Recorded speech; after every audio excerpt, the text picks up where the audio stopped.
Ahoy! The patch notes for the Blood of the Sands Season 2 PTR release are out, and I have a hard time actually summarizing how good this is. I feel like half of this patch is me writing down the things that I would want in the game and then just putting them into the game one-to-one. There are an incredible amount of very good changes, much more than we expected, much more than they even announced in the initial announcement for things that are coming. Like, for example, they didn't even mention the Invasion Rework there, and it is in this patch, and the fishing rework and various other things, and also a ton of super interesting weapon changes. As you can tell, I am really excited for this. There are so many different aspects that are massively improved. This is really the patch that we've been waiting for, and the only thing that honestly worries me about it is that I don't know what they're actually going to do in the next season afterwards in the expansion, because there's so much covered here already that it's going to be hard to top that. But enough of the praise, let's talk about the changes. In this video we'll be focusing on the main changes, the general changes that affect everyone. Here's a quick overview of how the PTR itself will work. There will be multiple releases, not just one, starting with the 3v3 arena map mainly, and then some other stuff along with that. We'll see what happens in First Light. The second release will mainly be the quest line as well as the trials, and we also get the OPR refresh. And then in the third release we'll actually see the sandworm trial. Not sure how they're going to make cross-world OPR work, but those are the things we can look forward to here. As always, patches like these also come with a ton of minor fixes, so we're just gonna kind of skim over those and you can see them on the right here. There are a few noteworthy expedition changes. Thorpe in the depth will no longer be able to hit players behind him, which I actually thought was an intended mechanic. In Tempest Heart, if you wipe on a boss, you will actually get points deducted now. The bug that caused players to respawn at the entrance instead of the final checkpoint in Barnacles and Black Power is fixed. Then we have some AI changes and updates, and one of them is to Sir Junie, the guy that drops the material for the Major Human Bane trophy. This guy used to have 2 separate spawns and will now only have 1 spawn.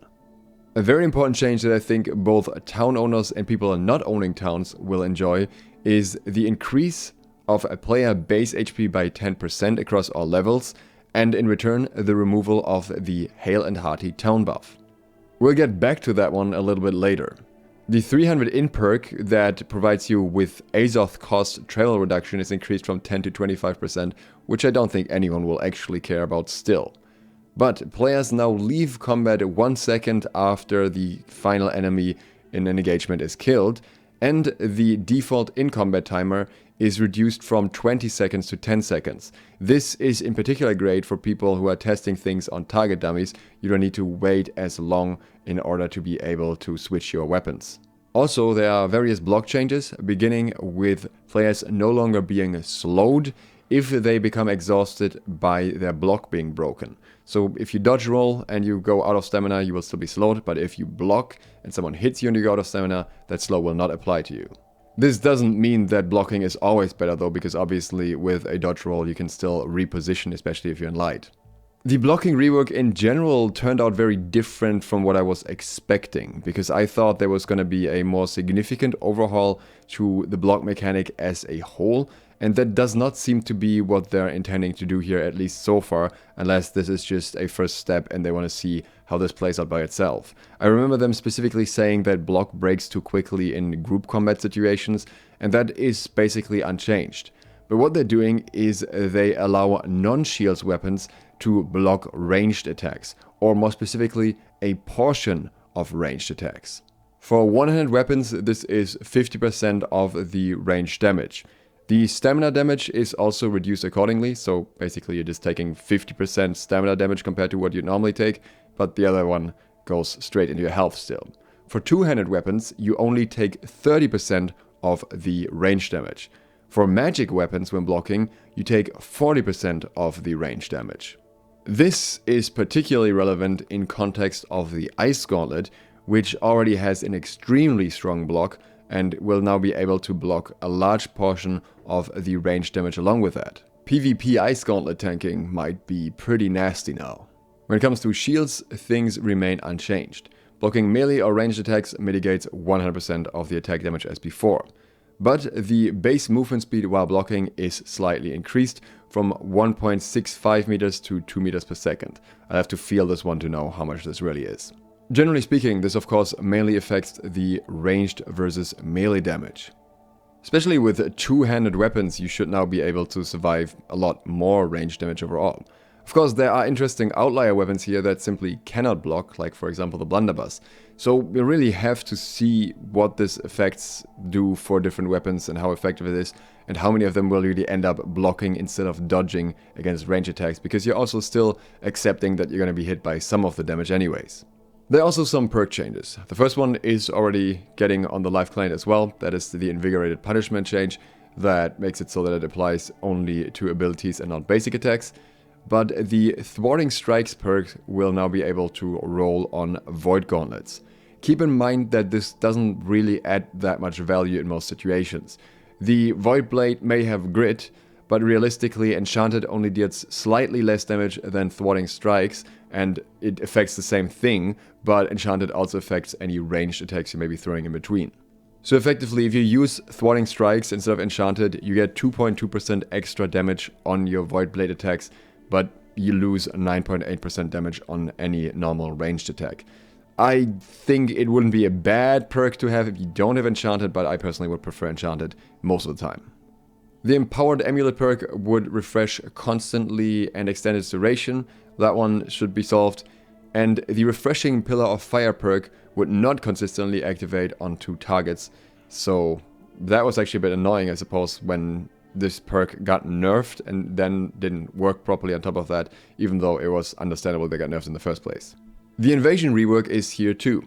The difficulty of earlier waves is increased to more smoothly ramp up the challenge over time, and invasion invites are now sent 5 minutes prior to the battle starting instead of 15 minutes, because you don't really need that prep time anyways. The total match duration is shortened from 30 minutes to 25 minutes, because they also kind of cut down on some phases in between. I will say that I personally expected them to cut the time shorter than they did here. I did not expect them to just shave off 5 minutes. I thought they would at least shave off 10 minutes, if not 15. I feel like the duration of invasions, even with 25 minutes, is still too long, but at least it's better than 30, and at least you don't have to wait for that long beforehand to get in. Now it's just a straightforward 30 minutes commitment. The Outpost Rush overhaul is also here. We get various minor interaction fixes, primarily with different objects, and then there are significant updates. In the fort, siege weapons have their health and damage increased, so they hopefully will have some usefulness now. The base ranged thrust damage resistance of gates is increased, and this increases further if the gates are upgrades further. This makes sense from the perspective of if you shoot a gun or a bow at a door, it's not going to do much damage to the door, and I also suppose they just don't want you to be able to safely take down the door from range just as easily, even though of course other weapons can still affect that. The corrupted portal on the OPR map is becoming more of an event now.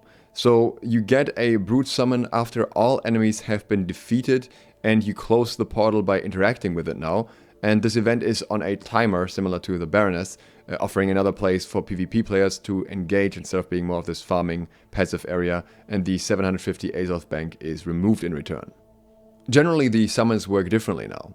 You get the summon stones directly from the Alpha Wolf to summon a bear, from Ugg and Duck to get the Spectre, and from the Corrupted Portal event to get the Brute summons. In that regard, I think the PvE side is a lot more streamlined and less annoying. The problem with that is that they're also buffing siege weaponry and doors and stuff, which all forces you to farm more anyways. The door buff is likely ultimately minor, but especially the siege weaponry buff might have a significant impact. The Baroness gets an interactable shield wall at both entrances that prevents ranged attacks from going through in order to prevent long-range sniping. I'm guessing this might work the same way as the gates on each individual starting spawn point as well. In other words, you actually have to take a risk now if you want to try and get the Baroness. The personal scoring system has also changed, giving you more points for defending and capturing. And there's also a new personal scoring vector for tanking. I have no idea how exactly that one will work out. It's gonna be interesting to see. Now I'm a bit confused about the usage of the word personal scoring here. I've never heard them use that before like that, and what that means in relation to leaderboards and so on, but we will find out in due time. Last but not least, you will also only drop half of your resources on death now. PvP arenas, along with getting the new map, are also getting better rewards. Finally, we've been asking for this one for a very long time. The first 2 arenas completed daily now award the player with 1 extra weapon or armor each. These are the same items that are given by Outpost Rush rewards, so they can be upgraded to 600 to receive a legendary perk with Umbral Shards.